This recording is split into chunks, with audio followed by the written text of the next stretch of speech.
Hey guys, मेरा पे नवीन आप देख रहे नवीन टेक्निकल जॉन। तो गाइस आज हम बात करेंगे Oppo F29 and F29 pro के बारे में। एंड गाइस आज का हमारा टॉपिक है how to use and enable split screen settings, tips and tricks. तो गाइस अगर आप स्प्लिट स्क्रीन सेटिंग्स को ओपन या फिर अपने फ़ोन में इनेबल करना चाहते तो आप कैसे करेंगे यह सेटिंग्स को यूज़।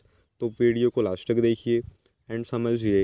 एंड अभी तक आपने हमारे चैनल को सब्सक्राइब नहीं किया है तो प्लीज़ सब्सक्राइब कर दीजिएगा। तो इसके लिए गाइस आपको सिंपली जो सेटिंग्स रहती है आपके फ़ोन में उसे ओपन करना होगा।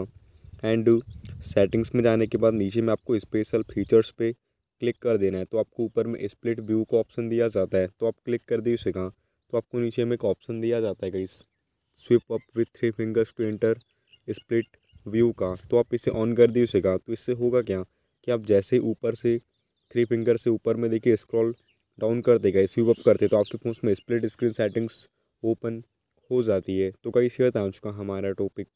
उम्मीद है गाइस आपको वीडियो पसंद होगी। आज के लिए बस इतना ही। Thank you.